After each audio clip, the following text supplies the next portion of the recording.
So I am so delighted actually at this time to be talking about someone that really I had admiration, great respect, and I felt honored to be able to serve along with him. And that is Honorable Judge James Nelson, who is now in the next world. He passed away some years ago. He was one of the people that really I felt enriched my life, and I know enriched so many other people's life, whether they were Baha'is or not. And I felt so fortunate that he was willing and able to give time to come to transforming human consciousness in 1995, 1994. That was so many years ago. When you listen to him, you almost think that it is today that he's talking about. And the issues that he's looking at and examining is so pertinent today. You know, one of the unique aspects of how he opened up subjects and how he examined the issues of society, social issues, spiritual issues. He looked at it from the perspective of principles because he saw the faith, the Baha'i faith, as a religion of principles rather than rule-based religion. So, like so many religions of the past, you know, don't do this, don't do that, you're not supposed to, ought to, not to. He was, okay, the principle of oneness of humanity, how do we apply it? Or principle of equality of men and women, how do we apply it today? So I feel that it is an honor to be able to remember him again with my prayers and admiration.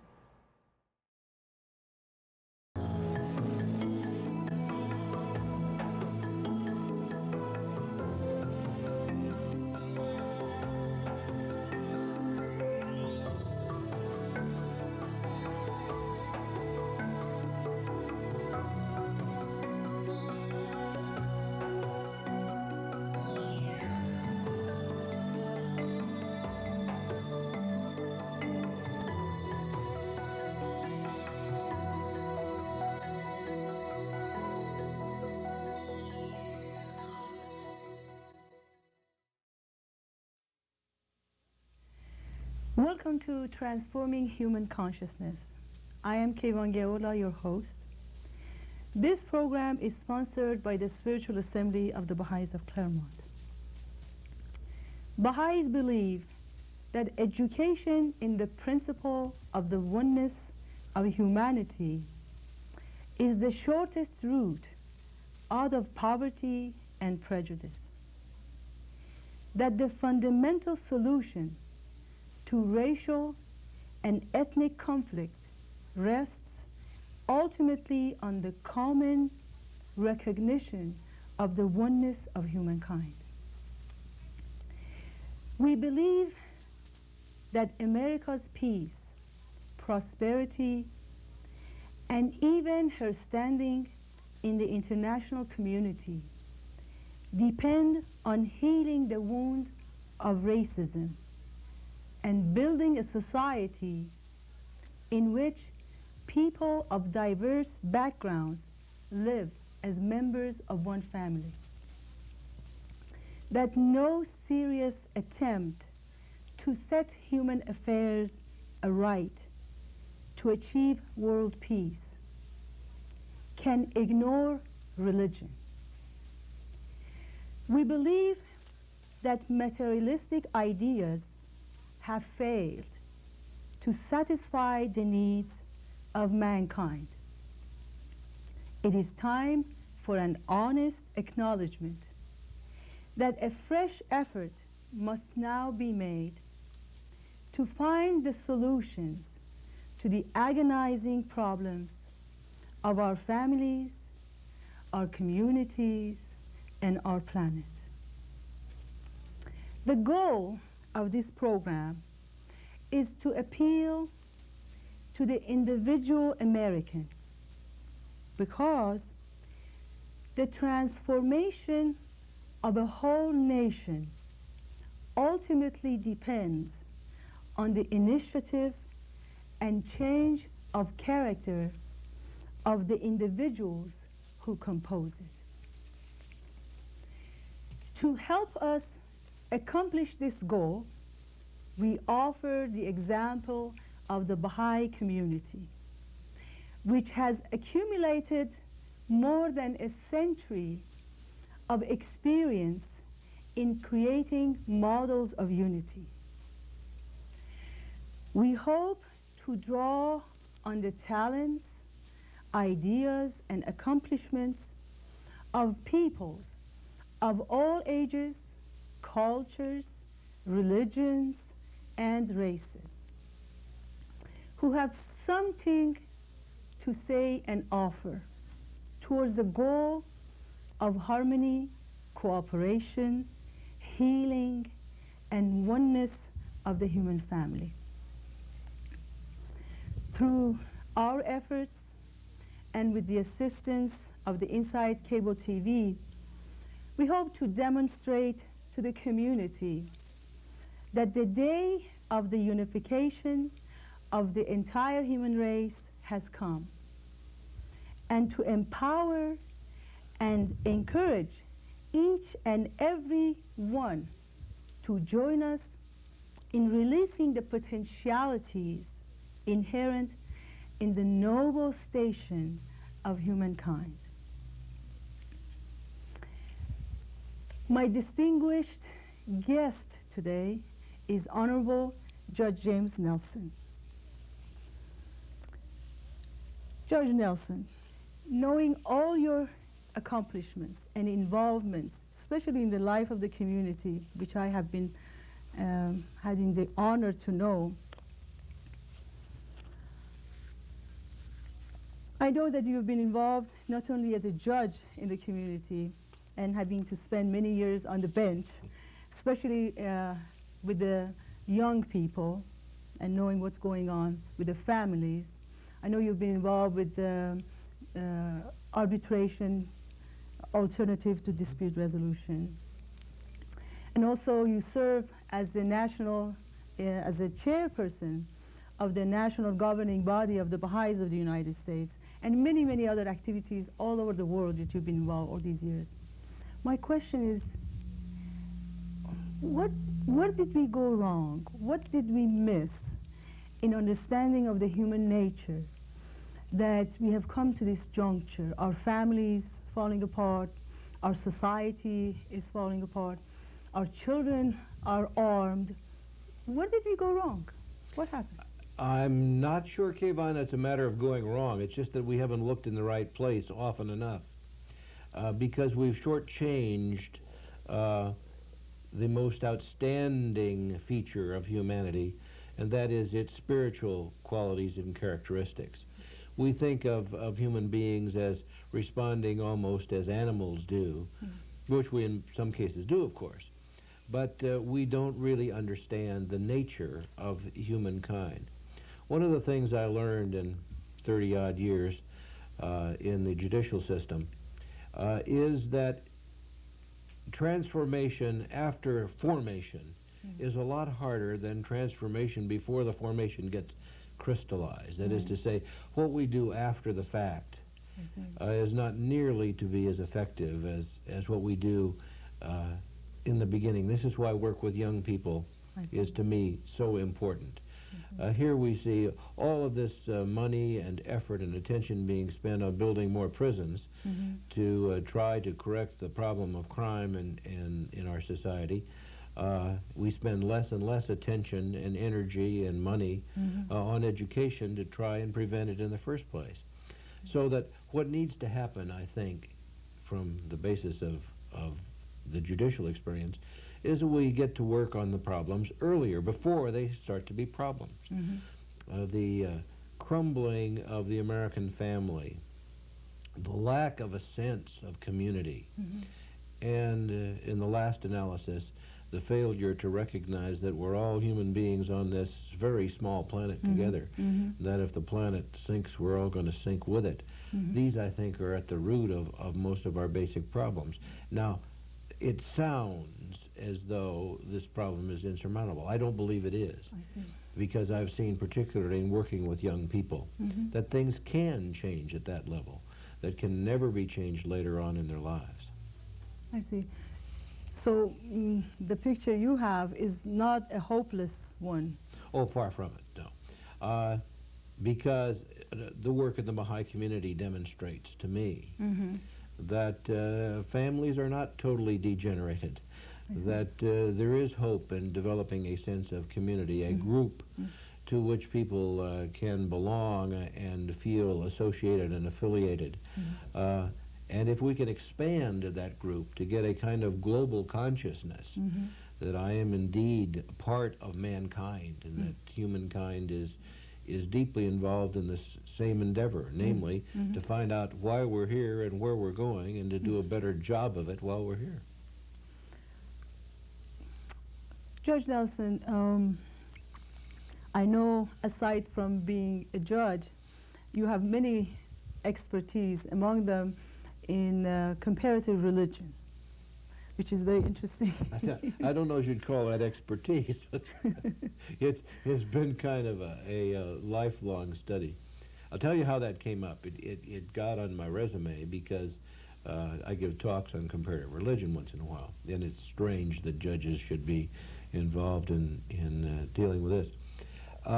When I first heard about the Baha'i faith, my wife and I were somewhat concerned because we were deeply wedded to our Christian upbringing, that this was somehow, what the Baha'is were saying was not true.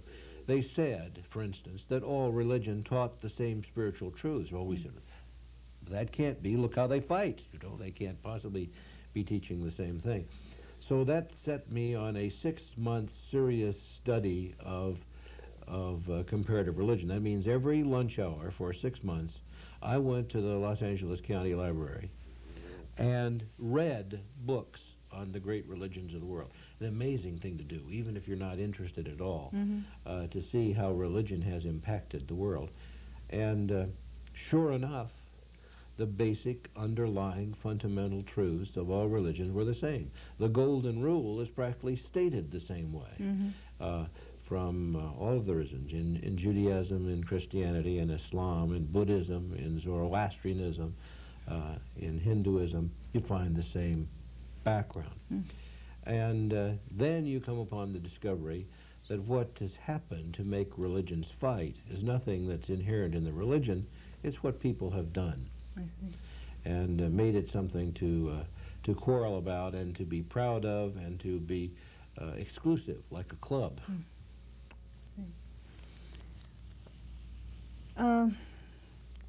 I've got more questions to ask. We're going to take a short break, and then we will come back and then continue with our conversation, because there are other areas that I like to cover. The vast areas that you are involved is not going to be covered by any means within our short time that we have here. You probably wouldn't get me shut up anyway. So I like to come back and I'd like to ask you some more questions about what are some of the aspects that you find being hopeful about what's going on with our society. I would hope that you would stay tuned, and we'll be back after a short break. Welcome back to Transforming Human Consciousness. I'm your host, Keyvan Geula, and we were talking here with Honorable Judge James Nelson, and the topic of all the topics was religion, interestingly enough. That's not a topic that you normally talk with a judge, but it's fascinating what you were talking about. How did you become an expert in the comparative religion that you go and you even lecture on the subject? I had mentioned the 6 months of lunch hour studies, and that I came up with an entirely different set of expectations about religion than I'd had before. First of all, you can tell by a study of the history of religion that it does transform people. I mean, it makes a different society out of the society that we have. Now, it can transform for better or for worse, as you can tell from the religious wars that have gone on all the time. But thing that I found most interesting about the study of comparative religion is that the religion indeed do teach the essential spiritual identities. They teach that we're children of the same common God, that we have a destiny which is in common. I mentioned the golden rule, which is virtually identical in words in the various faiths. The potency and the power of prayer, the immortality of the human spirit. These things that you find inevitably in every religion. But they become corrupted by people who take them to serve political or secular ends. And so religion becomes then a progressive expression of this same thing. It's as if God can't say it just once and get it over with. He has to keep saying it again and again and again. And with the new pronouncement of the ancient spiritual truths comes lessons for the day and age in which the particular expression appears. Because religion appears in these great books as expressions in one huge book with many chapters, each one promising things to come in the next chapter, each fulfilling things that had occurred in the previous chapter. This is why the messengers of God, be it Moses or Jesus or Muhammad, speak of messengers to come that will guide them into further measures of this same spiritual understanding. And indeed, every 500 or 1,000 years, there is this kind of great religious exposition, which gets people back to the straight path of what it means to be a follower of the golden rule and what it means to carry forward civilization in the various ages. The reason that I see hope in religion is not because of the way religion looks on the surface now, but because what I get out of the Baha'i explanation that this transforming power in religion never goes away, and that the moral sway that religion holds is capable of turning people around. And if people understand and religion becomes reasonable, it becomes motivating, and you can see it work in the world to transform people to the good, then it ought to be not discredited as a way of turning the fortunes of the world around. And as you said at the beginning, you have offered the Baha'i communities of the world as an example that indeed it does work, that you can bring people together. You know, a question comes into my mind. Separation of church and state. I mean, that's one of the things that we have in this country.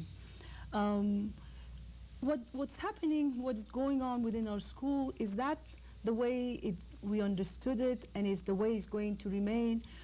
I see obliteration of religion. What is the balance in there?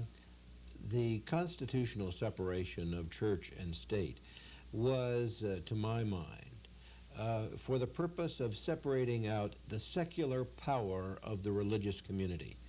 That is to prevent the church as an organization from usurping ordinary governmental powers, which in this nation are reserved to the people. You see, the people are supposed to have the power here to elect and to do what the majority wishes. And I don't think the purpose of separating church and state was to separate God and state. I see. You see, if they did that, then they wouldn't open the sessions of Congress with prayer. They wouldn't put on our money that we trust in God. What they were trying to do is to eliminate pressures on the system, not so that people would not learn religion or not be able to practice morality. Certainly they didn't want to take morality out of the state. That would be an absurd conclusion. What they wished to do was to make it possible for people to practice religion free of restraint by the state and to practice religion in such a way that it did not influence over unduly the political climate. Do you think if we go on like this with the present interpretation of the separation of church and state, could we achieve the goal of harmony, or the human civilization can continue? Can we really resolve our issues without the aid of I don't think that the real problem is in partisanship, because the political systems have become so adversary. They become so filled with animosity toward one toward the other that partisan political pursuits, I think, are no longer the answer. I see. That you have to start thinking in terms of what is the benefit for the generality of mankind the world over, and not what is better for a part thereof. Therefore, it's not just the separation of morality from the political scene. It's this terrible infighting you have by people who want to serve selfish or provincial interests over the interests of the whole. It's really, when you start to think about what's in the best interest of individuals, it's for the 5 or so billion people on the planet to wish more for your own welfare than you do for yourself. So that when this happens, we'll have a transformation indeed, that we are indeed our brother's keeper, and they ours. And there's no way around that. So when people become focused on realizing that the welfare of the whole means welfare of the individual, that's the angle that we should come from. You see, to me, that's the obvious shift. We tend to think, in American terms, that the welfare of the individual is the welfare of the whole. Right. When I think, if you stop to think about it logically, it's the other way around. I see. If the whole is taken care of, so will I be. And particularly if it is responsibility of the whole to take care of me, and all I have to do is to watch out for how I behave. Now this, I think every child ought to start with, how should I behave?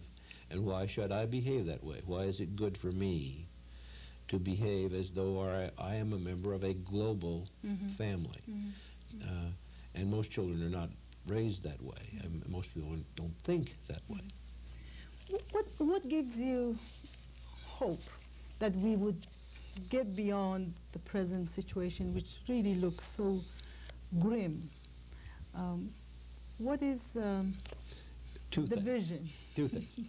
First of all, there is the eternal promise that we would get by it. Now, this all religion holds, that there is going to be this great day. There is going to be this peace that surpasses understanding.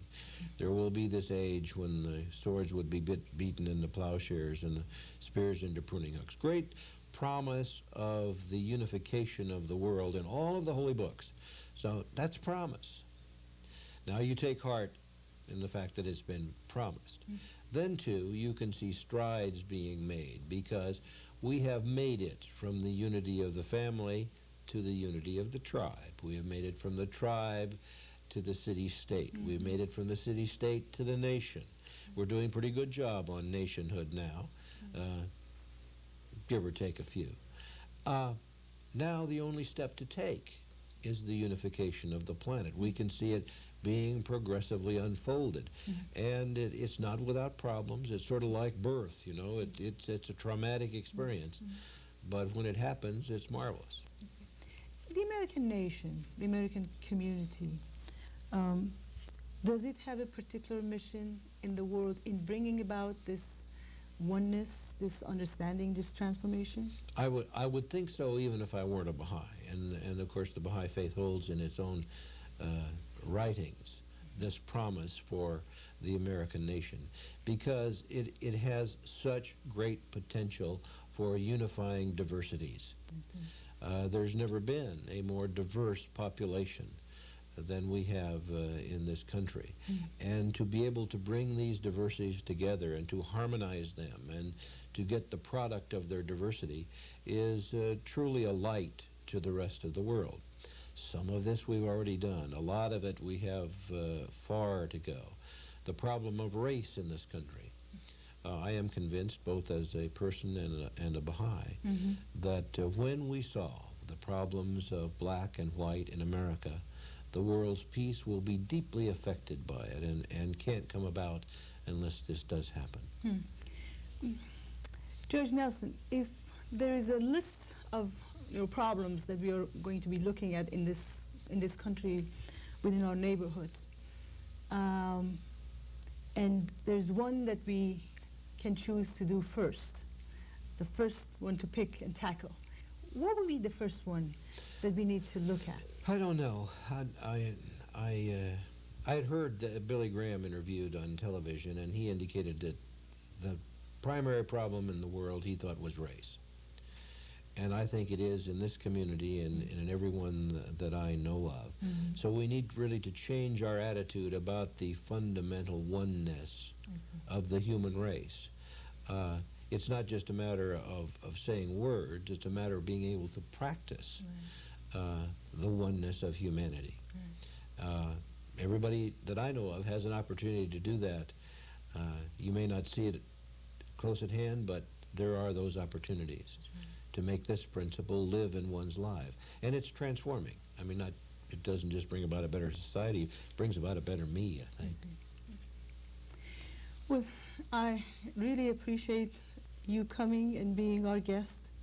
It was marvelous to talk to you and hear what you have to say. We're hoping that we could have you in the future programs. Whenever I'm here, right? Thank you. I really appreciate that. Thank you so much for your attention, and we will be seeing you next program.